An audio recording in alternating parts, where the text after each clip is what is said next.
So students, in the last video we had discussed about the strings. ठीक है. So strings are what? The sequence of characters which are written in the single quote or double quote. Strings, right? तो string जो है वो हमारी क्या हो सकती है? सिंगल लाइन हो सकती है. Single line, or you can say that it can be multi-line string, जिसको हम बेसिक स्ट्रिंग भी बोलते हैं. जैसे इसका एग्जांपल हमने लास्ट वीडियो में अच्छे से देखा था. एग्जांपल अगर मैंने लिखा था code, so it is a single line string, okay, because all the characters are written in a single line. अगर नेक्स्ट एग्जांपल देखना है तो आपने लिखा सैनी, तो ये भी क्या है, हमारी एक सिंगल लाइन स्ट्रिंग है. लेकिन अगर मान लीजिए आपने लिखा, मान लीजिए आपने एक वेरिएबल लिया, you can assign a string value to the variable. Okay, जब अभी जो टॉपिक हम वेरिएबल और असाइनमेंट का डिस्कस करेंगे तब हम बताएंगे कि वेरिएबल के अंदर हम क्या क्या वैल्यूज़ को स्टोर कर सकते हैं और असाइन कर सकते हैं. सपोज आपने इसके अंदर लिखा Gaurav, so it is a single line string and you can assign this string to the variable A. It is valid. What if, for example, you have written like hello, hello, और hello के बाद आपने क्या किया, enter press किया, like आपने enter press किया और आपने यहाँ पर लिखा वर्ड, हेलो वर्ड, ठीक है, और उसके बाद इसको डबल कोट में लिखा. तो इसका आउटपुट क्या होगा? इसका आउटपुट होगा एरर. Y error? बिकॉज आपका जो कंपाइलर है वो इस एंटर की को क्या करेगा, डिफाइन नहीं कर पाए, और इसकी वजह से आपको क्या मिलेगा, एरर मिलने वाला है. क्योंकि ये it is not a correct way to define the multiple string. आपने यहाँ पर क्या यूज़ किया है, मल्टीपल लाइन स्ट्रिंग का यूज़ किया है, जिसकी डेफिनेशन आपने सही से नहीं लिखी है. That's why you are getting error, and the error will be like EOL. What is the EOL? End of line. End of line. आपने जो ये एंड ऑफ लाइन किया है, एंड ऑफ लाइन का मतलब you have move to the next line, और आपने यहाँ पर कुछ भी नहीं लिखा है. जैसे अगर मान लीजिए आपको इस तरीके का कोई आउटपुट लेके आ रहा होता तो आप किस तरीके से लिखते? आपको लिखना चाहिए था हेलो स्टेप सीक्वेंस, अभी मैंने बताया था ना, step sequence \n, then you can write world. Okay, now it is valid. Now it is valid, but it is not valid. Why it is not valid? Because you have still moved to the next line. You can write hello \n, and after backslash you have to write word like this. ठीक है, ये एक example मैंने आपको दिया है. तो ये जो इसका आउटपुट होगा, इसका जो आउटपुट होता वो होता हेलो वर्ल्ड. अब ये जो वर्ल्ड है वो नेक्स्ट लाइन में किसकी वजह से हुआ, इस \n की वजह से. न्यू लाइन करेक्टर, ठीक है, is known as new line character. तो देखिए मल्टीपल लाइन स्ट्रिंग का मतलब है, जैसे मान लीजिए आपको लिखना है this is a Python programming language, right. आपको अपने आउटपुट में ये लेके आना, तो आप किस तरीके से यूज़ करेंगे? How you can right multiple line string in your Python language? So to write the multiple line string in your Python language, you have to start with the triple single quote, and you have to end with the triple single quote. Now it is valid. ठीक है, अगर अब आप इसको assign करते हैं किसके अंदर, ए के अंदर, तो आपको जो आउटपुट होगा आपको सेम आउटपुट मिलेगा, that is this is a Python programming language. ठीक है, समझ में आया? ओके, लेकिन आप क्या चाहते हैं, मान लीजिए आपको क्या लिखना है, अगर मैं एक एग्जांपल दूं, अगर आपको लिखना है हेलो वर्ल्ड, ठीक है, आपको कोई भी स्पेस नहीं लिखा है, लेकिन आप चाहते कि मैं हेलो फर्स्ट लाइन में लिखूं और जो वर्ल्ड है वो सेकंड लाइन में लिखूं, लेकिन मुझे आउटपुट ये मिलना चाहिए। तो उसके लिए मैं मल्टीपल लाइन लिखकर ये वाला आउटपुट कैसे लेके आ सकता हूँ, तो उसके लिए आपको लिखना होगा, जैसे जैसे आपने डिफाइन किया, लाइक आपने एक वेरिएबल लिया ए, आपको आप you can use single quote और डबल कोट। ओके, आपने लिखा यहाँ पर हेलो, उसके बाद बैक स्लैश किया, और बैक स्लैश के बाद आपने क्या किया, वर्ड लिखा और इसको बैक स्लैश से क्लोज किया। तो जो इसका आउटपुट होगा क्या होगा आपका, हेलो वर्ड। ठीक है, there will be no space in between these two words. समझ में आया? तो इस तरीके से भी आप क्या यूज़ कर सकते हैं, मल्टीपल लाइंस को लिख सकते हैं। ठीक है, तो स्ट्रिंग क्या होती है, string is nothing but the sequence of characters which are written in between the single quote and double quote. अब सिंगल लाइन को हम किस तरीके से लिखते हैं, सिंगल कोट के साथ भी लिख सकते हैं, डबल कोट के साथ भी लिख सकते हैं। ठीक है, यहाँ पर मैंने कुछ एग्जांपल्स आपको दिए। ठीक है, उसके बाद हमने देखा कि मल्टीपल लाइन स्ट्रिंग को हम किस तरीके से लिख सकते हैं। अब हम मूव ऑन करेंगे अपने साइज ऑफ स्ट्रिंग्स पर। किस पर, साइज ऑफ स्ट्रिंग पर। मान लीजिए आपने एक स्ट्रिंग को यूज़ किया है, ठीक है, आपने एक स्ट्रिंग को लिखा है और उस स्ट्रिंग की जो साइज़ है वो आपको फाइंड करना है। तो जैसे मैं एग्जांपल देता हूँ, साइज ऑफ स्ट्रिंग। ठीक है, अब हम डिस्कस करेंगे size of string. Size of string means number of characters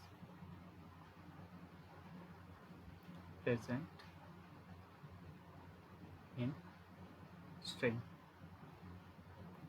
Okay, now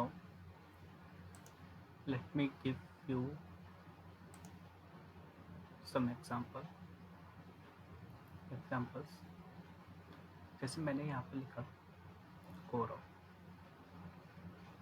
Now how many characters are there, 1 2 3 4 5 and 6, so the size of this string will be 6। okay, मैंने यहाँ पर लिखा ABC, the size of string will be 3। मैंने यहाँ पर लिखा double quote के अंदर hello, so what is the size of this string is 5, right। Double quote के अंदर मैंने यहाँ पर लिखा 1 2 3 9 5। okay, what is the size of string, 1 2 3 4 9 or 5, so how many digits are there, 5, so the size of string will be 5। okay, so size of a string is nothing but the characters present in the string। String के अंदर कितने number of characters present है उसको हम बोलते हैं size of string. ठीक है, मेरे को कुछ एग्जांपल देने दो। जैसे आपने एक वेरिएबल लिखा स्ट्रिंग इज अ वेरिएबल। ठीक है, आई होप वेरिएबल आपको डिफाइन करना आ गया होगा। इट इज़, अगर आपको अभी वेरिएबल समझ नहीं आ रहा है तो आप इसको एज अ आइडेंटिफायर समझिए। ठीक है, and we know that identifier always start with the characters. Okay, तो यहाँ पे आपने स्ट्रिंग लिया और उस स्ट्रिंग के अंदर आपने सिंगल कोट के अंदर ए, फिर आपने प्रेस किया बी, फिर आपने एंटर प्रेस किया सी। ठीक है, ट्रिपल कोट के अंदर मतलब आपने 3 लाइन्स की क्या ये लिखी है स्ट्रिंग। ठीक है, now what is the size of this string? Size of this string कितना होगा 1 2 3 3 characters are present, 3 characters are present, plus आपने कितने बार एंटर की को यूज़ किया। तो देखिए, फर्स्ट टाइम तो आपने यहाँ पर यूज़ किया ए के बाद, क्योंकि you want to move to the next line from the A, तो आपने 1 टाइम यहाँ पर यूज़ किया। फिर बी से आपको सी की तरफ मूव करना था, तो आपने 2 बार यूज़ किया। So 2 will be added, so complete length of this string will be 5। ठीक है, अब एक और एग्जांपल मैं आपके सामने रखता हूँ। जैसे आपने लिखा स्ट्रिंग 2, स्ट्रिंग 2 सिंगल कोट के अंदर आपने लिखा GAURAV सैनी। ठीक है, ये आपने लिखा, तो कितने करेक्टर्स है इसके अंदर? 1 2 3 4 5 6 7 8 9 10 11 प्लस में 1 एंटर की। सो the length of this string will be 12. The length of this string will be 12. I hope you got the point कि हम मल्टीपल लाइंस की जब स्ट्रिंग को लिखते हैं तो उस टाइम पर साइज़ क्या होता है स्ट्रिंग का, और जब हम सिंगल स्ट्रिंग का यूज़ करते हैं तो उस टाइम पर साइज़ क्या होता है स्ट्रिंग का। ठीक है, समझ में आया? नाउ अभी तक हमने लिटरल्स के अंदर क्या किया, किसको कवर किया है? स्ट्रिंग को कवर किया है। नाउ सेकंड हम कवर करेंगे अपने न्यूमेरिक लिटरल्स को, न्यूमेरिक लिटरल्स को। अब जो आपका न्यूमेरिक लिटरल्स है ना, वो कितने टाइप का हो सकता है? एक तो होता है, एक तो आपका इंटीजर टाइप का हो सकता है, integer, then we have float, और फाइनली वी हैव कॉम्प्लेक्स। ठीक है, अब जो ये इंटीजर है इसको हम इंटीजर्स भी बोल सकते हैं, इंटीजर्स। ठीक है, so integers are basically the positive और negative whole number with no decimal points, right? Whole number, let me write it.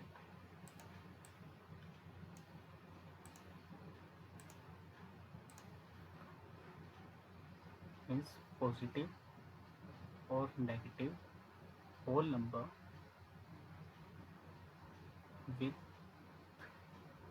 no decimal point, right?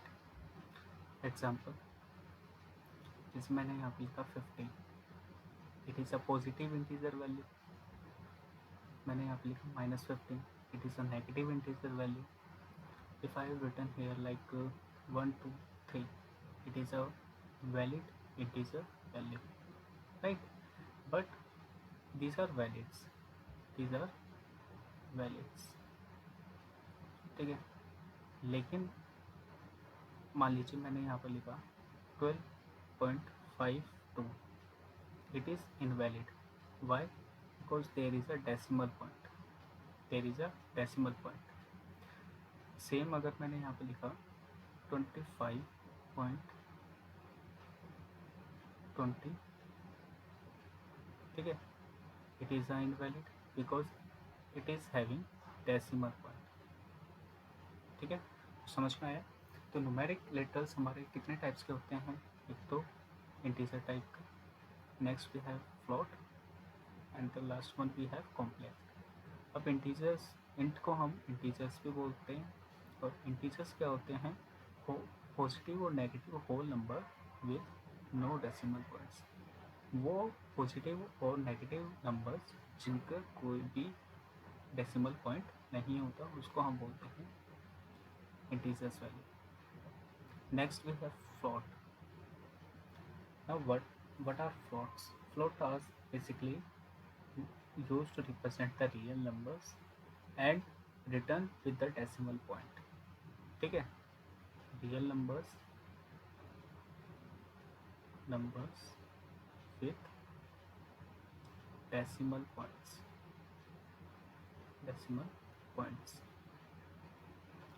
जैसे मैं एक एग्जांपल देता हूँ आपको. आपने लिखा 12.50. It is a valid float number. Why? Because it is having decimal point here. ठीक है. अगर सेम एग्जांपल मैं लिखता हूँ -13.0, इट इज़ ऑल्सो वैलिड. मैंने यहाँ पे लिखा -15.15, इट इज़ अ वैलिड. अगर मैं यहाँ पर लिखता हूँ 0.3, it is a valid because 0.3 को हम किस तरीके से कंसिडर करते हैं 0.3, राइट. ऐसे ही अगर मैं यहाँ पर लिखता हूँ 10 point, it is a valid because 10 point का मतलब होता है 10.0. ओके, ये सब क्या थे हमारे वैलिड है. लेकिन अगर हम देखें इनवैलिड फ्लोट पॉइंट क्या होते हैं, float number. Invalid float number का अगर मैं एग्जांपल दूँ तो जैसे मान लीजिए आपने लिखा 15, it is invalid. Why it is invalid? Because it does not consist any decimal point. It is simple a positive integer value. ठीक है. नेक्स्ट अगर हम एग्जांपल लें तो मान लीजिए आपने लिखा 10 divided by 2, it is invalid because आप ये जो सिंबल है, ये जो ऑपरेटर है डिवीज़न ऑपरेटर, या फिर हम इसको डिवीज़न ऑपरेटर बोलते हैं. तो ये डिवीज़न ऑपरेटर है, you can't use in your float number. ठीक है. अगर आपने लिखा जैसे 10,000 आपने लिखा 0.0, it is not a valid because आप कोमा यूज़ नहीं कर सकते. You can't use comma in your float number. Okay. वैसे ही अगर आपने जैसे लिखा 100.5.2, it is invalid because we have used 2 decimal point. In the float number we can have only single decimal point. Okay, I hope you got the point. ठीक है. And the final we have complex number. Now what are complex number? Complex number always in the form of a plus b g. ठीक है.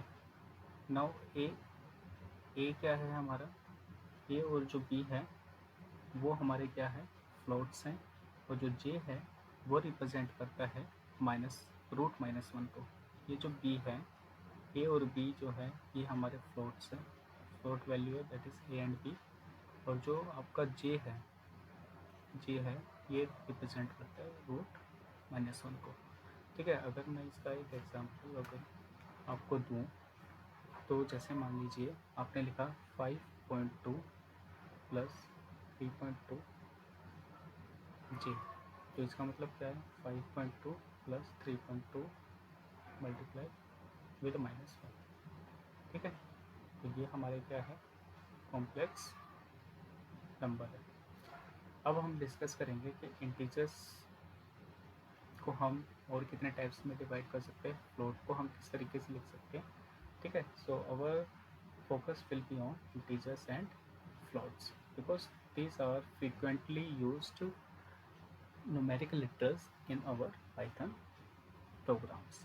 Okay, so we will discuss these 2 points about the different type of integers and how we can write the different form of float in the next video. Thank you.